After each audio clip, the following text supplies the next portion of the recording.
যত বড় কঠিন রোগ হোক না কেন, যদি এই ছোট্ট দোয়াটা 7 বার পাঠ করতে পারেন, আল্লাহ পাক অবশ্যই তাকে পরিপূর্ণ সুস্থ করবে। যদি তার হায়াত থাকে, যদি তার হায়াত থাকে, মৃত্যুর সময় যদি না এসে থাকে, তাহলে আল্লাহ অবশ্যই এই দোয়ার বরকতে তাকে সুস্থ করবে। নবীজি সাল্লাল্লাহু আলাইহি ওয়াসাল্লাম নিজে যখন কোনো অসুস্থ ব্যক্তির খবর পেতেন, তিনি ছুটে চলে যেতেন এবং এই দোয়াটা পাঠ করতেন।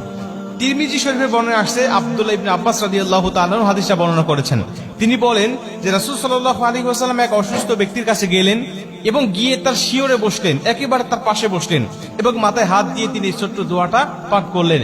এবং নবীজি আমাদেরকে উদ্দেশ্য করে ডাক দেয়া বলেন, শোনো, এই দোয়াটা যদি কোনো ব্যক্তির কাছে গিয়ে, যদি কোনো মুমূর্ষু ব্যক্তির কাছে গিয়ে, যদি কোনো অসুস্থ ব্যক্তির কাছে গিয়ে এই দোয়াটা তোমরা পাঠ করতে পারো, আর আল্লাহ যদি ওই সময় তার মৃত্যু না লিখে থাকে, তাহলে অবশ্যই আল্লাহ পাক এই দোয়ার বরকতে তাকে সুস্থ করবে, তাকে শেফায়ে আজেলা কামেলা দান করবে। আম্মাজান আয়েশা রাদিয়াল্লাহু তাআলা তিনি বলেন যে নবীজি যখন কোথাও কারো অসুস্থের খবর পেতেন, তিনি আর ঘরে থাকতেন না, ছুটে চলে যেতেন। সে মুসলিম নাকি অন্য ধর্মের লোক, এটা তিনি দেখতেন না।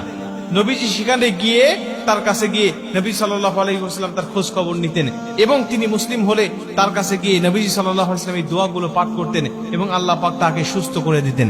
এই দোয়াটা পাঠ করার বরকতে আল্লাহ পাক তাকে সুস্থ করে দিতেন। দোয়াটি হলো ছোট্ট দোয়া, আসআলুল্লাহাল আযীম রব্বাল আরশিল আযীম আইয়াশফিয়াক।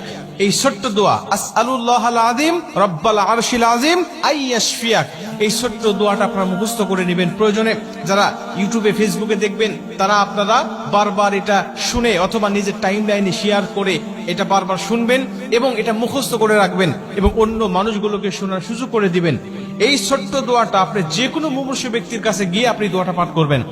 অথবা অনেক মানুষ কিন্তু আমাদের কাছে দোয়া চায় যে আমি অসুস্থ আছি, একটু আমার জন্য দোয়া করেন। তখন আপনি দোয়াটা পাঠ করতে পারেন, আসআলুল্লাহাল আযীম রব্বাল আরশিল আযীম আইয়াশফিয়াক। এই ছোট্ট দোয়ার বরকতে আল্লাহ তাকেও সুস্থ করবে এবং আপনি যে রোগীর খোঁজ খবর নিতে গেলেন, এর বিনিময়ে আল্লাহ পাক আপনার জন্য কিছু ফেরেশতায় নিযুক্ত করে দিবে, শুধু আপনার মাগফিরাত কামনা করার জন্য। মুসলমান ভাইরা আমার, নবীজি সাল্লাল্লাহু আলাইহি ওয়াসাল্লাম বলেন, যখন কোনো ব্যক্তি মুমূর্ষু ব্যক্তির খোঁজ খবর নেওয়ার জন্য যায়, যদি সকালবেলা যায়, আল্লাহ পাক তার জন্য একদল ফেরেশতা নিযুক্ত করে রেখে দেয়। ওই ফেরেশতারা সন্ধ্যা পর্যন্ত তার জন্য মাগফিরাত কামনা করতে থাকে এবং ওই ব্যক্তি যদি সন্ধ্যার সময় তাকে দেখতে যায়, কোনো মুমূর্ষু ব্যক্তিকে দেখতে যায়, আল্লাহ পাক আরেকদল ফেরেশতা তার জন্য নিযুক্ত করে দেয়। ফজর অবধি পর্যন্ত আল্লাহ রব্বুল আলামিনের কাছে ওই ফেরেশতারা ওই বান্দার জন্য আল্লাহ রব্বুল আলামিনের কাছে মাগফিরাত কামনা করতে থাকে। আপনি তার খোঁজ খবর নিতে গেলেন, সে অসুস্থ ব্যক্তির, এই খোঁজ খবর নিতে যাওয়ার কারণে আল্লাহ আপনার জন্য ফেরেশতা নিযুক্ত করে দিচ্ছে আপনার জন্য মাগফিরাত কামনা করার জন্য।